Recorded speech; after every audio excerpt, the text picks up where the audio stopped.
Hello everyone and welcome to Excel study. Abnormal psychology series की ये second class है and we are going to continue with the first chapter of abnormal psychology book which is by Ronald J Comer. उनकी book से refer करके हम सारी classes ये conduct करने वाले हैं।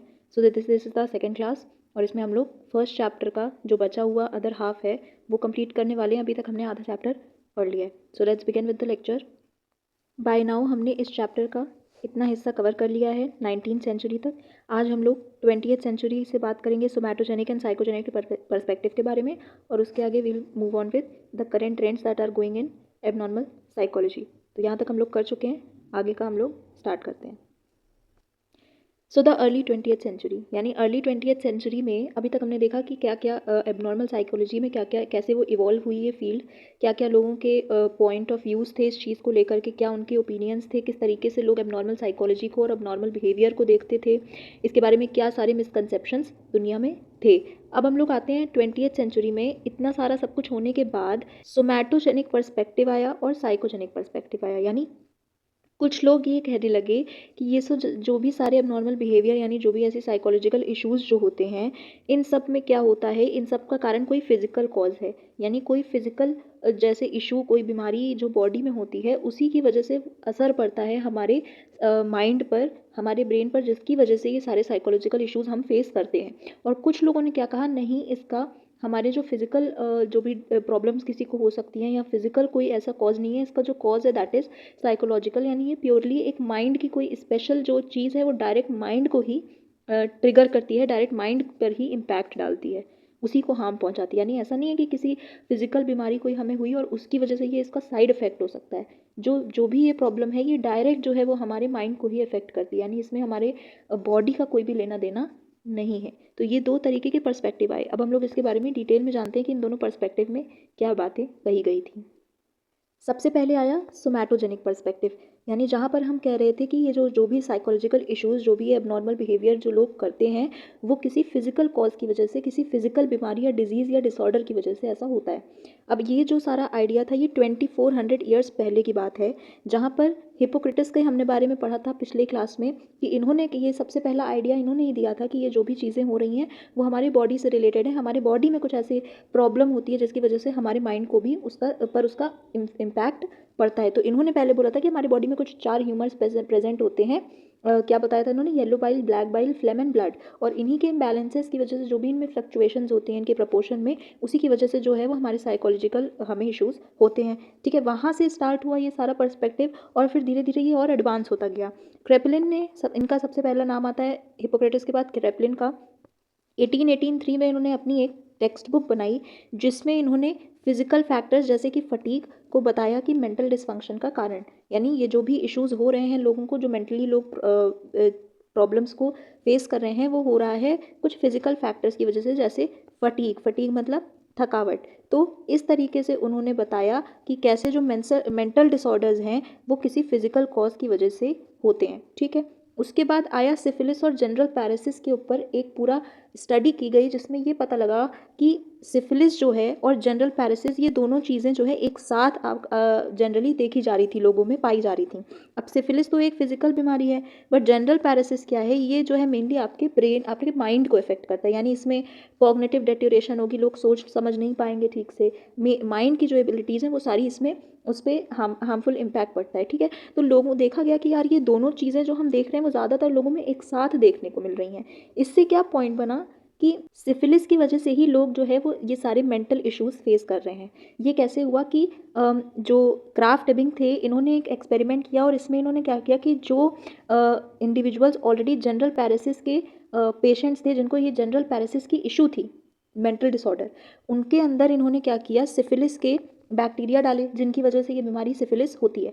और इन्होंने देखा कि यार उनको ये इशू हुआ ही नहीं, जबकि हमने उनके अंदर ये बैक्टीरिया इंजेक्ट किया जिसकी वजह से ये बीमारी होती है सिफिलिस, लेकिन फिर भी उनको सिफिलिस नहीं हुआ। इसका मतलब इन्होंने ये समझा कि इसका मतलब ये है कि इनके इम्यून सिस्टम में ऑलरेडी इस बीमारी के लिए जो है एक फाइटिंग सिस्टम बन चुका है, एक आर्मी तैयार हो गई है इस बीमारी से लड़ने के लिए। और किसी भी इंडिविजुअल के इम्यून सिस्टम में कोई बीमारी से लड़ने की क्षमता तभी पैदा होती है जब वो ऑलरेडी उस बीमारी से जूझ चुका हो, यानी उस बीमारी के बैक्टीरिया को वो जानता पहचानता हो और वो समझ चुका हो कि इस बैक्टीरिया से हमें कैसे डील करना है, कैसे हमें अपने बॉडी को इस बीमारी से बचाना है। इन्होंने सोचा कि अगर सिफिलिस का बैक्टीरिया इंजेक्ट करने के बाद भी लोगों को ये बीमारी नहीं हो रही है, जिनको जनरल पैरासिस ऑलरेडी है, तो इन्होंने सोचा इसका मतलब इनके अंदर पहले से ऑलरेडी ये बैक्टीरिया आ चुका था, जिसकी वजह से इनका इम्यून सिस्टम तैयार हो चुका था इस बैक्टीरिया से लड़ने के लिए। तो लोगों ने कहा जिनको सिफिलिस होता है उन्हीं को उसी के कारण ही जो है वो जनरल पैरासिस का इशू होता है, यानी जो फिजिकल बीमारी है उसी के कारण ये मेंटल डिसऑर्डर फेस करना पड़ रहा है। और धीरे धीरे इसके बाद जो है काफ़ी सारी और स्टडीज़ की गई और डिस्कवरीज हुई, जिसके बाद जो है लोगों ने इसी बात को सच मानना शुरू कर दिया कि जो भी ये फिजिकल डिजीज़ेज़ हैं उन्हीं की वजह से मेंटल इलनेस होती है। धीरे धीरे इसको लेकर के काफ़ी ट्रीटमेंट्स का तरीके आए, क्योंकि लोगों के अंदर ये उम्मीद हुई कि अगर फिजिकल बीमारी की वजह से ये चीज़ हो रही है तो जैसे फिजिकल डिजीज़ेज़ की हम दवा करेंगे तो वो बीमारी सही होगी, तो उससे लोगों के मेंटल डिसऑर्डर्स, मेंटल इलनेस भी ठीक हो जाएगी। तो धीरे धीरे लोगों के अंदर ये ऑप्टिमिज्म आया कि हम इसकी, चलो ठीक है, इसका कोई मेडिकल तरीका तो हम निकाल ही सकते हैं। तो बहुत सारे तरीके के बहुत सारे तरीके की ट्रीटमेंट्स लोगों ने करना शुरू कर दिया, जैसे टूथ एक्सट्रैक्शन, क्योंकि लोगों को पता ही नहीं था कि एग्जैक्टली हमें करना क्या है, इसका एग्जैक्टली क्या ट्रीटमेंट होना चाहिए, क्योंकि लोग हमेशा फिजिकल डिजीज से इसका फिजिकल रीजन से इसका जो है वो लिंक बैठाना चाहते थे। तो उन लोग को एग्जैक्टली पता ही नहीं था कि इसका ट्रीटमेंट करना क्या है, तो वो लोग जो भी कर रहे थे वो बॉडी पे कर रहे थे।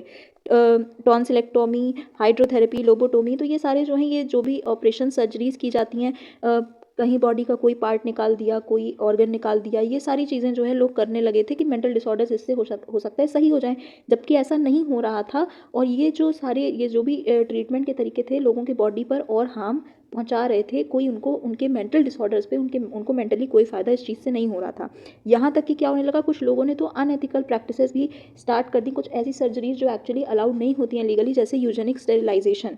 ये क्या है, इसमें इंडिविजुअल्स जो भी उनके रिप्रोडक्टिव ऑर्गन्स होते हैं या जो भी ऐसी चीज़ें उनको हटा दिया जाता है बॉडी से, तो ये यूजेनिक स्टेरिलाइजेशन भी वहाँ पे शुरू हो गया, which was not legally allowed, और जो चीज़ एक्चुअली सही नहीं थी।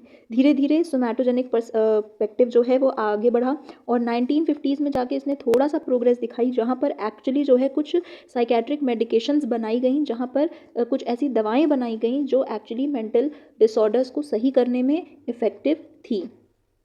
दूसरा था साइकोजेनिक पर्सपेक्टिव। साइकोजेनिक पर्सपेक्टिव क्या कहता है कि जो भी ये मेंटल इश्यूज़ हो रहे हैं, इनका रीज़न भी जो है वो साइकोलॉजिकल ही है। और ये सारी चीज़ें कैसे पता चली, जब हमने हिप्नोटिज़म के बारे में जाना। अब हिप्नोटिज़म क्या था, हिप्नोटिज़म एक ऐसा स्टेट था जहाँ पर एक इंडिविजुअल को किसी ऐसे ट्रांस लाइक स्टेट में डाल दिया जाता है जहाँ पर वो नशे में हो जाते हैं, यानी उसके दिमाग को आप कंट्रोल करने लगते हैं। कोई दूसरा सामने वाला इंसान किसी इंडिविजुअल के दिमाग को कंट्रोल में ले लेता है अपने, और जो चाहे वो उससे उस ह्यूमन से करवा सकता है। तो ऐसे स्टेट में जब हम किसी को डालते हैं, that process is known as hypnotism. और हिप्नोटिज्म के थ्रू लोगों ने जाना कि हम किसी के माइंड को उनके जो प्रॉब्लम्स हैं उनको सॉल्व करने के लिए उनके माइंड को ही हमें कुछ, उनके माइंड पर ही कुछ हमें ट्रीटमेंट करनी पड़ेगी, उनके बॉडी पे ट्रीटमेंट करने से कोई असर नहीं होगा। तो इसमें सबसे पहला जो नाम आया वो आया मेस्मर का। और मेस्मर ने ये जो भी हिप्नोटिज्म वाली जो टेक्निक थी, इसको यूज़ करके लोगों को ट्रीटमेंट देना स्टार्ट किया। और उन्होंने देखा कि यार इस तरीके से जब हम कर रहे हैं, जब हम लोगों को ऐसे हिप्नोटाइज करके और उनको ट्रीटमेंट, मतलब उनकी प्रॉब्लम्स के बारे में उनसे पूछ रहे हैं या जो भी हम उनसे चीज़ें करवा रहे हैं, तो उससे लोगों को एक्चुअली जो है वो रिलीफ मिल रहा है उनकी प्रॉब्लम से, उनके मेंटल डिसऑर्डर से। तो इसीलिए ये हिप्नोटिज्म का जो रोल था, ये धीरे धीरे साइकोजेनिक पर्सपेक्टिव में बढ़ता गया। ठीक है। और जब मेस्मर की डेथ हुई, जब मेस्मर ने तो ये चीज़ बताई, लेकिन जब उनकी डेथ होने के बाद और सारे लोगों ने इस पर रिसर्च की फ्रांस में, तो उन्होंने और इस चीज़ को फिर से वापस से रिवाइव किया, इस ट्रीटमेंट के तरीके को, और उन्होंने उस पर टेस्टिंग भी किया कि हम किसी को हिप्नोटाइज करके उसको बीमार कर भी सकते हैं, यानी उसको कोई बीमारी दे भी, फील भी करा सकते हैं, जैसे पैरालिसिस, ब्लाइंडनेस, है ना। और हम किसी को हिप्नोटाइज करके उसकी ये सारी प्रॉब्लम सही भी कर सकते हैं। आप किसी को प्रॉब्लम दे भी सकते हो और किसी की प्रॉब्लम ठीक भी कर सकते हो by the process of hypnotism. ये किसने बताया, फ्रांस में बताया मैरी ने और एम्ब्रॉयज ने। ठीक। Next name was Joseph Breuer, और ये है, और इन्होंने कहा कि हम लोगों को सिर्फ उनसे बात करके और उनकी परेशानियों के बारे में बोल लें अगर वो, तो वो बेटर फील करने लगते हैं। तो अगर कोई अपने परेशानियों के बारे में बता रहा है, जो भी उसके प्रॉब्लम, जो भी उसकी लाइफ में डिस्ट्रेसिंग पास्ट इवेंट्स उसके पास्ट में रहे हैं, उनके बारे में अगर वो बोल ले रहा है, बता ले रहा है, तो भी वो बेटर फील कर रहा है। तो इन्होंने कहा कि टॉकिंग से हम जो है किसी की बीमारी को, किसी के मेंटल प्रॉब्लम्स को, मेंटल इशूज़ को ठीक कर सकते हैं। तो फ्रूड जो थे, इनका भी एक अपना अलग इन्होंने थ्योरी बनाई, इसी आइडिया को, इसी पॉइंट ऑफ व्यू को अपने थ्योरी में इन्होंने यूज़ किया। और इन्होंने बताया कि ये जो भी अनकॉन्शियस साइकोलॉजिकल प्रोसेस है, इनको यूज़, यही सारे रीजंस हैं किसी के भी अबनॉर्मल बिहेवियर्स के पीछे। तो इन्होंने एक साइको एनालिटिक थेरेपी का एक मेथड बनाया इसी आइडिया को यूज़ करते हुए, ठीक है, जहाँ पर ये बातचीत करके क्या कर रहे थे, लोगों के अनकॉन्शियस माइंड में क्या है, क्या वो सोचते हैं, क्या वो चाहते हैं, ठीक है, क्या उनको ट्रॉमा हो सकता है, कोई पास्ट में उन्होंने कोई चीज़, कोई दुख सहा हो जिसकी वजह से वो ये सारे इश्यूज़ फेस कर रहे हैं, ये सारी चीज़ें उन्होंने बातचीत करके यहाँ पर फिर हिप्नोसिस जहाँ पे उनको नहीं करना पड़ रहा था, मतलब लोगों को बेहोश नहीं करना पड़ रहा था, लोग होश में ही अपनी सारी बातें बता रहे थे, ये एक तरीका ट्रीटमेंट का रूड ने निकाला। आउट पेशेंट थेरेपी का एक मेथड आया। आउट पेशेंट थेरेपी मतलब जहाँ पर हम पेशेंट को हॉस्पिटल में नहीं ले जा रहे हैं, हॉस्पिटल में उनकी ट्रीटमेंट नहीं करा रहे हैं, रादर हम कहीं बाहर, आउट यानी कहीं बाहर मिल रहे हैं और ऑफिस में वहाँ पर 2-3 घंटे की, 1 आध घंटे की कोई बातचीत हो रही है सिर्फ, और इस ऐसे एक कॉन्वर्जेशन से हम ट्रीटमेंट कर रहे हैं ऐसे लोगों की जिनको ऐसा कोई मेंटल इशू है, उसे आउट पेशेंट थेरेपी कहा जाने लगा। तो उस समय पे आउट पेशेंट थेरेपी का एक नया ट्रेंड आ गया कि लोग ऐसे जो है वो बाहर कहीं मिलते थे पेशेंट से अपने, और ऐसे एक कॉन्वर्जेशन होती थी, थोड़ा सा बातचीत होती थी और उससे उन्हें काफ़ी रिलीफ, बेटर फील होता था। तो साइको एनालिसिस जो है वो बहुत ज़्यादा वाइडली एक्सेप्टेड हो गई by the early 20th century वहाँ पर, और इसे हम समझने लगे as a method of understanding and treating psychological issues, यानी ये एक सही तरीका है जिससे हम लोगों के साइकोलॉजिकल इश्यूज़ को रिजॉल्व कर सकते हैं, ऐसा वहाँ पर माना जाने लगा। Now talking about the current trends, present में क्या चल रहा है, क्या चीज़ें कैसी चल रही हैं, हमने देखा वहाँ पर क्या हुआ, बहुत सारे मिसकंसेप्शंस लोगों को अभी भी थे इन सारे मेंटल डिसऑर्डर्स को लेके। क्या 43% लोग ऐसा बिलीव करते थे कि मेंटल डिसऑर्डर्स लोगों को अपनी खुद की वजह से वो ऐसा उसको निमंत्रण देते हैं, खुद ही बोलते हैं कि हमारे हो जाओ, मतलब लोग खुद ही इन्वाइट करते हैं ऐसे मेंटल डिसऑर्डर्स को, उनकी खुद की वजह से उन्हें ये इश्यूज़ होते हैं। और 35% लोग क्या कहते हैं कि ये किसी सिंफुल बिहेवियर की वजह से होते हैं। तो मतलब लोगों को अब भी इस इन साइकोलॉजिकल इश्यूज़ के बारे में कोई नॉलेज नहीं हो पाई, अभी भी वो अलग अलग खाली अपने अपने विचारों को बताने में लगे हुए थे। फिर 50 सालों के बाद, ऐसे हाफ सेंचुरी के बाद ऐसे कुछ एडवांसमेंट्स आए, कुछ ऐसे चेंजेस आए जहाँ पर क्लिनिशियंस आए, यानी जो डॉक्टर्स थे, और उन्होंने इन मेंटल डिसऑर्डर्स को ट्रीट करने के लिए सही तरीकों के बारे में खोज करना, पढ़ना, लिखना, थ्योरीज डेवलप करना, ट्रीटमेंट के बारे में जानना कि हम कैसे कर सकते हैं, इन सब चीज़ों के बारे में इंफॉर्मेशन गेन करना चाहा और शुरू किया। और जितना ज़्यादा ऐसे स्टडीज़ हुई, जितना ज़्यादा थ्योरीज डेवलप हुई, उतना ही ज़्यादा लोगों के बीच में डिसएग्रीमेंट हुआ, कोई कुछ कह रहा था, कोई कुछ कह रहा था, कोई कह रहा था इस जैसे हमने सोमैटोजेनिक और साइकोजेनिक का देखा, तो वहाँ पर भी लोगों के बीच में कॉन्फ्लिक्टिंग आइडियाज़ थे लोगों के, तो इस तरीके से बहुत सारे डिसएग्रीमेंट्स भी वहाँ पर डेवलप हुए। और इन्हीं सारे एडवांसमेंट्स और डेवलपमेंट्स में आया साइकोट्रोपिक मेडिकेशंस। साइकोट्रोपिक मेडिकेशंस मतलब वो कुछ हमने दवाएं ऐसी इन्वेंट की, ऐसी दवाएं बनाई जिनकी वजह से एक्चुअली देखा गया कि जो भी लोग मेंटल डिस्फंक्शन से जूझ रहे थे, मेंटल जिनको कोई भी इश्यूज़ थे, उनको एक्चुअली आराम मिल रहा था। ये कौन कौन सी दवाई थी? Anti psychotic which were use for correcting confuse and distorted thinking, anti depressant depression के खिलाफ जो काम करती थी, लोगों के डिप्रेस्ड लोगों के मूड को अच्छा करती थी, एंटी एंग्जाइटी एंग्जाइटी के खिलाफ, यानी टेंशन और वरी से लोगों को दूर रखती थी, उनको इलाज करती थी, ठीक है। तो ऐसी कुछ ड्रग्स, ऐसी कुछ दवाएं भी मार्केट में आई। फिर धीरे धीरे लोगों ने देखा कि इस दवा से जब आराम होने लगा लोगों को, तो लोगों को हॉस्पिटल से छोड़ने लगे लोग, मतलब ये जो हॉस्पिटल्स की जो भी अथॉरिटीज़ थी, उन्होंने पेशेंट्स को ऐसे दवा दे देकर ठीक किया और उनको छोड़ने लगे बाहर, उनको डिस्चार्ज करने लगे। और इसी प्रोसेस को डी इंस्टीट्यूशनलाइजेशन का नाम दिया कि ऐसे लोगों को फिर क्या, बहुत ज़्यादा नंबर में, hundreds of thousands of patients को ऐसे फिर पब्लिक मेंटल हॉस्पिटल से रिलीज़ कर दिया जाता था। सड़कों पर ऐसे लोग बेसहारा और ऐसे एकदम बिना किसी एक शेल्टर के लोग ऐसे घूमते रहते थे। जिनको बहुत ज़्यादा सीवियर डिस्टर्बेंसेस होती थी, उनके लिए इलाज के क्या तरीके थे? सबसे पहला तो एक आउट पेशेंट केयर वाला जो सिस्टम आया था, जहाँ पर लोगों ने फिर शॉर्ट टर्म हॉस्पिटलाइजेशन का एक फैशन बना लिया, यानी बहुत टाइम तक किसी को हॉस्पिटल में नहीं रखते थे, उनको बुलाते थे ऐसे, बाहर कहीं पे मिलते थे, कॉन्वर्जेशन वगैरह करके उनको ठीक करने की कोशिश करते थे, या उनको थोड़ा बहुत क्या प्रेस्क्रिप्शन दे देते, ये जो भी ड्रग्स बनी थी इनके प्रेस्क्रिप्शन दे दिए जाते थे, और इसकी वजह से उनको शॉर्ट टर्म बुलाया भी जाता था अगर, तो यही ड्रग्स वगैरह दे के छोड़ दिया जाता था कि आपका इशू ठीक हो गया है। तो ये एक फैशन बन गया। Community mental health approach I. इसमें क्या था कि कम्युनिटी बेस्ड केयर होती थी, जहाँ पर कम्युनिटी में लोग रह करके आपस में एक दूसरे का ख्याल रख के उनको ठीक कर दिया जाता था। अब इसमें बहुत सारी प्रॉब्लम्स आई, बहुत सारे लोग जो है वो ऐसे, मतलब खाली हॉस्पिटल्स और जो है कम्युनिटी सेटिंग्स का चक्कर ही लगाते रहते थे, मतलब उन्हें सही ट्रीटमेंट तो मिल ही नहीं रही थी। एक बार वो उधर जाते थे, एक बार हॉस्पिटल आते थे, कोई उनको दवा मिल जाती थी, उससे उनको टेम्परेरी आराम मिलता था, फिर वो उधर जाते थे इधर, और यही हो रहा था। कुछ लोगों के साथ क्या हुआ, बहुत ज़्यादा पुअर लिविंग कंडीशंस में वो लोग रह गए, कोई इधर उधर घूम रहे थे, गंदे संदे जगहों पर रह रहे थे। सिर्फ 40 से 60% लोग ऐसे थे जिनको एक्चुअली कोई सही तरीके की ट्रीटमेंट मिल पा रही थी, बाकी सब लोग इधर उधर सिर्फ भटक रहे थे और उनको कोई सही से ट्रीटमेंट मिलने का कोई भी एक रे ऑफ होप नहीं था।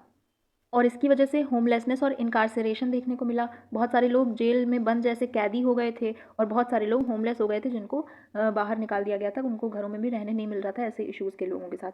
और ये जो है वो बहुत ज़्यादा नेशनल क्राइसिस की, एक नेशनल डिस्ग्रेस की बात थी। मतलब देश के लिए बहुत शर्म की बात थी कि हम अपने देश के नागरिकों की सही तरीके से उनको केयर भी नहीं कर पा रहे हैं, उनको सही तरीके की ट्रीटमेंट भी नहीं प्रोवाइड करा पा रहे हैं। Then people with less severe disturbances were treated like out patient care का एक जो प्राइमरी ट्रीटमेंट का सिस्टम था वो तो था ही, जहाँ पर आउट पेशेंट फैसिलिटीज़ लोगों को दी जाती थी ताकि उनके इश्यूज सही किए जा सकें। उसके बाद प्राइवेट साइकोथेरेपी का भी एक आया, जहाँ पर क्या होता था कि प्राइवेटली आप एक थेरेपिस्ट से मिल करके और उनसे, जैसे जनरली आज के ज़माने में भी ये चीज़ें होती हैं, थेरेपिस्ट से लोग कंसल्ट करते हैं, उनके प्राइवेट थेरेपिस्ट होते हैं और वो अपनी लाइफ के बारे में सारी चीज़ें बताते हैं और उसी तरीके से वो उसी के अकॉर्डिंग उनको ऐसे ट्रीटमेंट देने की कोशिश करते हैं, थेरेपी करने की कोशिश करते हैं। लेकिन ये बहुत एक्सपेंसिव था क्योंकि ऐसे जो भी प्राइवेट थेरेपिस्ट होते थे उनकी पेमेंट वगैरह भी देनी पड़ती थी, तो ये बहुत एक्सपेंसिव था। तो ये लोग सिर्फ जो बहुत अमीर लोग होते थे, जो वेल ऑफ पीपल होते थे, थोड़ा एफ्लुएंट होते थे, वही लोग सिर्फ इस चीज़ को अफोर्ड कर सकते थे। तो क्या हुआ, फिर इंश्योरेंस का आया, लोग फिर क्या हुआ, private insurance, health insurance companies बनने लगी। तो इन्होंने कहा कि अच्छा ठीक है, सिर्फ अमीर लोग अगर अफोर्ड कर पा रहे हैं तो गरीब लोगों को हम इंश्योरेंस देंगे और हम उन्हें पैसे देंगे, हम उनकी ट्रीटमेंट के सारे खर्चे उठाएंगे। तो इन्होंने क्या किया, यहाँ पर आउट पेशेंट थेरेपी को भी एक अफोर्डेबल सेटिंग दिया इंश्योरेंस की मदद से, जहाँ पर लोग इंश्योरेंस के पैसों से अपनी ट्रीटमेंट करा पा रहे थे। अब क्या हुआ, जब लोगों के पास इंश्योरेंस थी, लोग हर तरीके की ट्रीटमेंट अवेल कर पा रहे थे। तो पहले तो सिर्फ एंग्जाइटी और डिप्रेशन ऐसी चीज़ें थी जिसके लिए लोग कंसल्ट करते थे। अब चूंकि उनके पास अगर मौका है, उनके पास फैसिलिटी है, तो अब वो बहुत सारे अब ऐसे रीजंस होने लगे, छोटी छोटी प्रॉब्लम्स के लिए भी लोग अब थेरेपिस्ट के पास कंसल्ट करने लगे। जैसे उनके रिलेशनशिप प्रॉब्लम्स जो डेली मैरिटल फैमिली इशूज़ या वर्क में इशूज़ कोई होते थे, तो ऐसे लोग जो है वो भी जो है कंसल्ट करने लगे आराम से। 20% लोग ऐसे थे, जो भी जितने लोग ऐसे क्लाइंट्स थे जो थेरेपिस्ट के, उनमें से 20% टोटल में से ऐसे लोग थे कि जो तो सिर्फ छोटी मोटी ऐसी लाइफ चैलेंजेस, लाइफ की प्रॉब्लम्स की वजह से थेरेपिस्ट को कंसल्ट कर रहे थे। नाउ यहाँ पर बहुत सारे फिर अलग अलग चीज़ों को लेकर के, मतलब अलग अलग इश्यूज़ लाइफ के, उनको लेकर के अलग अलग प्रोग्राम्स भी चलाए गए। जैसे सुसाइड जो लोग कर रहे थे, ऐसे मेंटल इश्यूज़ से सफ़र करने वाले लोग, उनके लिए सुसाइड प्रिवेंशन प्रोग्राम्स हुए। सब्सटेंस अब्यूज़ वाले लोगों के लिए अलग से, ईटिंग डिसऑर्डर्स जिनको थे, फोबियाज, सेक्सुअल डिस्फंक्शन, तो हर अलग अलग टाइप के इशू के लिए अलग अलग तरीके के प्रोग्राम्स भी वहाँ पर चलाए जाने लगे, अलग अलग तरीके की थेरेपी प्रोग्राम्स थे वहाँ पर। नाउ व्हेन ये सारी चीज़ें, मतलब ट्रीटमेंट का और ये सब सिस्टम बहुत ज़्यादा कॉम्प्लिकेटेड हो गया, तो जब उन्होंने देखा यार कि हर कोई, मतलब किसी ना किसी को कुछ ना कुछ इशू हो रहा है मेंटल, तो उन्होंने कहा हम एक काम करते हैं, हम ट्रीटमेंट देने के बजाय प्रिवेंशन क्यों नहीं करते हैं। तो prevention is always better than a cure, ये हमने सुना है। तो उन्होंने कहा कि हम भी बचाते हैं ना ये सारी चीज़ें होने से, हम बाद में ट्रीटमेंट करें उसके पहले हम ये क्यों ना जान लें कि इन सारी चीज़ों के पीछे का आखिर कारण क्या है, और उस कारण को अगर हम पकड़ लेंगे तो हम जो है लोगों को इस प्रॉब्लम के होने से ही बचा सकते हैं। तो वहाँ पर बहुत सारे कम्युनिटी मेंटल हेल्थ और प्रिवेंशन के प्रोग्राम्स चले, जहाँ पर लोगों ने सोचा कि जो भी ऐसी सोशल कंडीशन हैं जिनकी वजह से लोग ये प्रॉब्लम फेस कर रहे हैं, उन्हें हम खत्म करने की कोशिश करते हैं। जैसे पावर्टी, जैसे वायलेंस, या जो भी लोग जो है वो ऐसे इमोशनल इश्यूज़ के प्रॉब्लम से गुजर रहे थे, जो भी उन्हें फैमिली में या वर्क में कहीं भी जो प्रॉब्लम्स फेस कर रहे थे, उसकी वजह से उन्हें ऐसे मेंटल डिसऑर्डर्स हो रहे थे। तो ये सारी चीज़ें उन्होंने कम करने की कोशिश की। फिर देखा कि ये सारे प्रोग्राम्स तो काफ़ी अच्छी तरीके से जो है वो हमने इम्प्लीमेंट करने की कोशिश की, बट इन सारे प्रोग्राम्स को इम्प्लीमेंट करने में हमें चैलेंजेस भी देखने मिले, जैसे लिमिटेड फंडिंग, पैसे की कमी हो गई। फिर भी जो है ये प्रोग्राम्स काफ़ी प्रेवलेंट हो गए थे, यूएस में काफ़ी फैल गए थे, एक्सपैंड हो चुके थे। और इसी सब के बीच पॉजिटिव साइकोलॉजी नाम की भी एक फील्ड आई। तो लोगों ने क्या कहा कि अगर आपको ऐसे मेंटल डिस्फंक्शन से या मेंटल इश्यूज से बचना है, तो आप क्या करिए, पॉजिटिव रहिए। लाइफ में हर चीज़ को पॉजिटिव डायमेंशन से देखिए, हर चीज़ का डायमेंशन। जैसे पॉजिटिव इमोशंस पे ध्यान दीजिए, उनको इन्हांस करिए। जैसे ऑप्टिमिज्म, यानी खुश रहिए, पॉजिटिव सोचिए, हर चीज़ के पॉजिटिव एस्पेक्ट पर ध्यान दीजिए रादर दैन नेगेटिव सोचने के बजाय। ठीक है, होपलेसनेस ना हो, होप रहे आपके अंदर। ये सारी चीज़ें ऐसे पॉजिटिव इमोशंस को इन्होंने इन्हांस करने की बात की। पॉजिटिव ट्रेड्स डेवलप करने की बात की, जैसे मेहनत करिए, हार्डवर्क करिए, पढ़िए लिखिए, समझदार बनिए। तो ये सारी चीज़ें। और एबिलिटीज़, पॉजिटिव एबिलिटीज़ क्या, सोशल स्किल्स सीखिए। वर्च्यूज़ जैसे एल्ट्रुइज्म और टॉलरेंस, यानी बर्दाश्त करने की क्षमता, सहन शक्ति। एल्ट्रुइज्म मतलब लोगों की मदद करना, क्योंकि हमने ये सारी चीज़ें पढ़ी हुई हैं। ये एल्ट्रुइज्म, जब हम दूसरों की मदद करते हैं तो क्या होता है, हमें अंदर से, हमारे अंदर हमें ऐसे हार्मोन सिक्रीट होते हैं जिनकी वजह से हम बेटर फील करते हैं, हमारा मूड भी अच्छा होता है। तो आप मेंटल इश्यूज से बच पाएंगे अगर आप खुश रहेंगे, आपका मूड अच्छा रहेगा। तो ये सारी ऐसे आप काम करिए जिसकी वजह से आपको बेटर फील हो, और ये सारे काम जो है वो पॉजिटिव साइकोलॉजी के अंदर आते थे। पॉजिटिव साइकोलॉजी नाम की एक फील्ड डेवलप हो गई इसी के लिए, और फिर लोगों ने इस पॉजिटिव साइकोलॉजी को अप्लाई करना शुरू कर दिया। जो भी प्रैक्टिशनर्स थे उन्होंने अपनी ट्रीटमेंट के प्रोसेस में इसे अप्लाई करना शुरू कर दिया। उन्होंने लोगों को जो है वो कोपिंग स्किल्स डेवलप करने में मदद किया। उनको बोला आप स्ट्रेस कम करिए, स्ट्रेस को कम करने के लिए आप बहुत सारे काम कर सकते हैं, जैसे आप अपने आप को बिजी रखिए, आप नेगेटिव थॉट्स में मत इंडल्ज होइए, आप हार्डवर्क करिए, आप एक्सरसाइज करिए, है ना, बहुत सारे ऐसे। और खुश रहिए, लोगों से आसपास बात करिए और उनके साथ अच्छे से फ्रेंडली रिलेशंस में आप रहिए, तो आपके मेंटल हेल्थ को भी हम बेटर बना सकते हैं। एक और इसी सारे डिस्कशंस और इन्हीं सारे प्रोसेस में एक और फील्ड डेवलप हुई, that was known as multicultural psychology. Multicultural psychology में वहाँ पर उस वक्त पे यूनाइटेड स्टेट्स में बहुत सारे हमने देखा कि कल्चर के लोग, अलग अलग तरीके के, अलग अलग रेस के, अलग अलग एथनिक ग्रुप के लोग वहाँ पर थे। तो हम ये देखना चाहते थे कि कैसे अलग अलग कल्चर, रेस, एथनिसिटी, जेंडर और ये सारे फैक्टर्स जो है वो ह्यूमन्स के बिहेवियर को और उनके थॉट्स को अफेक्ट करते हैं।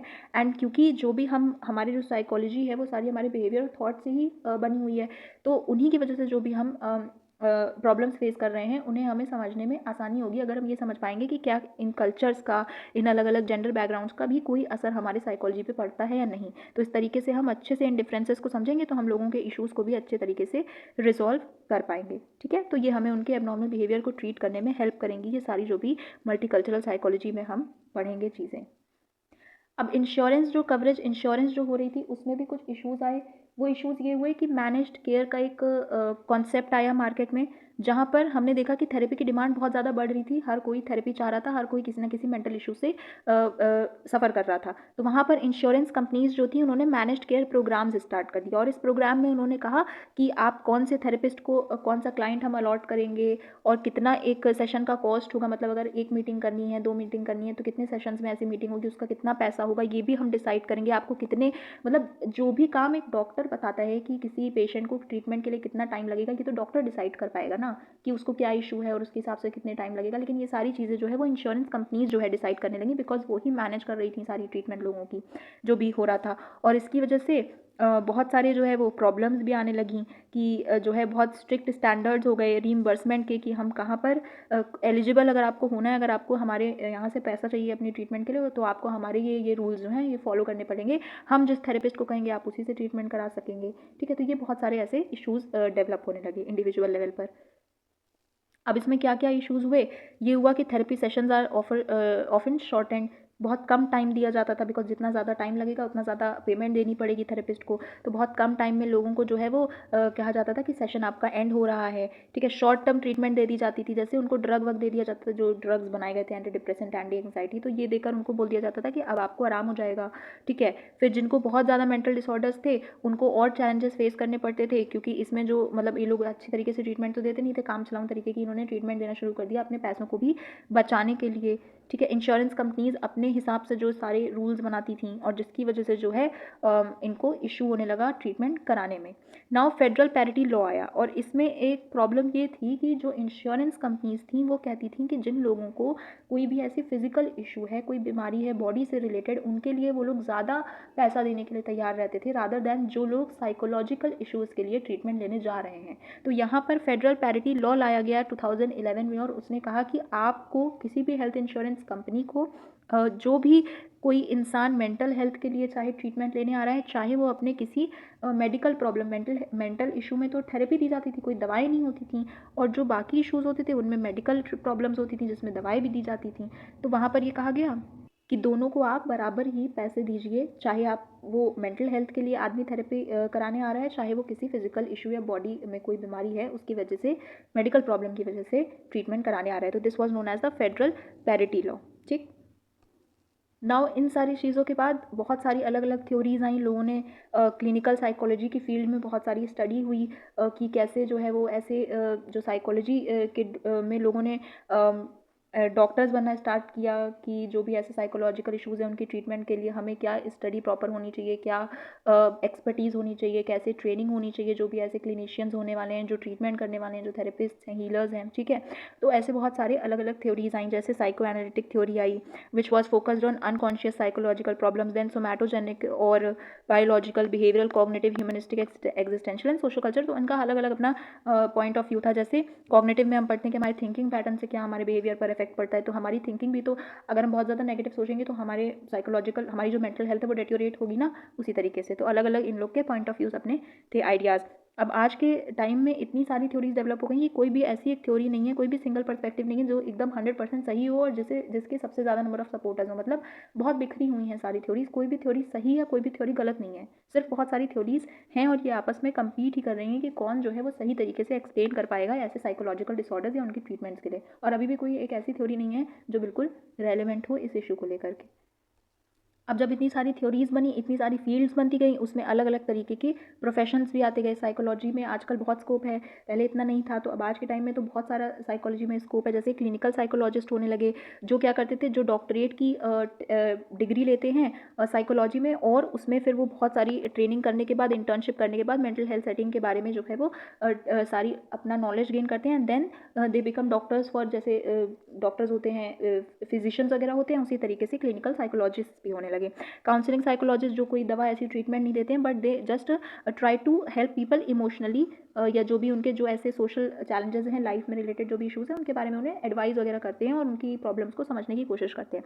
एजुकेशनल स्कूल साइकोलॉजिस्ट कौन होते हैं? जो भी एजुकेशन की फील्ड में, जो भी किस तरीके से हम क्या ऐसा हम इन्वायरमेंट बनाएं एजुकेशनल इंस्टीट्यूशंस वगैरह में कि लोगों के मेंटल हेल्थ पे कोई पॉजिटिव इफेक्ट पड़े, लोग अच्छी तरीके से खुश रहें। और जॉयफुल लर्निंग जैसे एक कॉन्सेप्ट है जिसमें हम क्या करते हैं, प्ले स्कूल्स का कॉन्सेप्ट आया, जिसमें हम खेल खेल में बच्चों को पढ़ाते हैं, तो इसकी वजह से वो खुश भी होते हैं, उनकी मेंटल हेल्थ भी सुधरती है और वो चीज़ें सीख भी पाते हैं, उनकी लर्निंग भी अच्छे से हो रही है, डेवलपमेंट भी अच्छे से हो रही है, फिजिकल भी और मेंटल भी। तो इस तरीके के अलग अलग कॉन्सेप्ट्स, ये काम जो है वो एजुकेशनल साइकोलॉजिस्ट ने किया।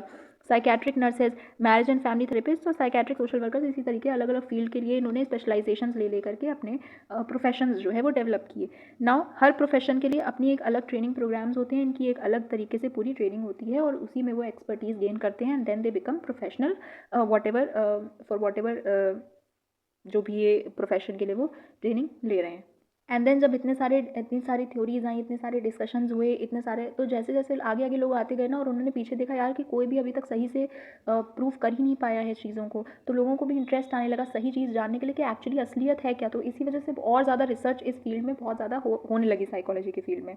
एंड देन जो रिसर्चर्स थे वो चाहते थे क्या क्या चीज़ें जानना, वो बेस्ट वेज जानना चाहते थे कि कैसे हम एबनॉर्मल बिहेवियर को समझ सकते हैं, क्या इसके लिए सही ट्रीटमेंट्स होनी चाहिए, या क्या जो है चेंजेस ज़रूरी हैं जिसकी वजह से हम ऐसे जो भी ये एबनॉर्मल बिहेवियर का जो भी करंट सिचुएशन चल रहा है कि बहुत सारे लोग ऐसे इश्यूज़ फेस कर रहे हैं, उसको उस हालत में, उस सिचुएशन में इम्प्रूव लाने के लिए हम क्या कर सकते हैं कि कम लोगों को ऐसा इशू हो। तो ये सारी चीज़ों के ऊपर रिसर्चर्स ने फिर से बहुत ज़्यादा रिसर्च करना स्टार्ट किया और अब जो है वो बहुत सारे अलग अलग फील्ड्स में ऐसे लोग काम कर रहे हैं। जैसे यूनिवर्सिटीज़ में बहुत रिसर्चेस होती हैं, मेडिकल स्कूल्स में, मेंटल हॉस्पिटल्स में, मेंटल हेल्थ सेंटर्स में, तो उनका जो है वो अलग अलग तरीके का रिसर्च करते हैं। वो हर रिसर्च के जो भी वो काम करते हैं उनकी एक अलग सिग्निफिकेंट अंडरस्टैंडिंग उससे डेवलप होती है, कुछ नया वो लोग सीखते हैं, कुछ नया जानते हैं और हर रिसर्च में कुछ ना कुछ नया हमें पता चलता है जो कंट्रीब्यूट करता है शायद कहीं ना कहीं, क्योंकि एक के बाद एक चीज़ें ऐड हो रही हैं तो वो शायद कहीं ना कहीं हमारे फील्ड को बेटर बना रही हैं, उसके इम्प्रूवमेंट में, उसके एडवांसमेंट में ही मदद करती हैं।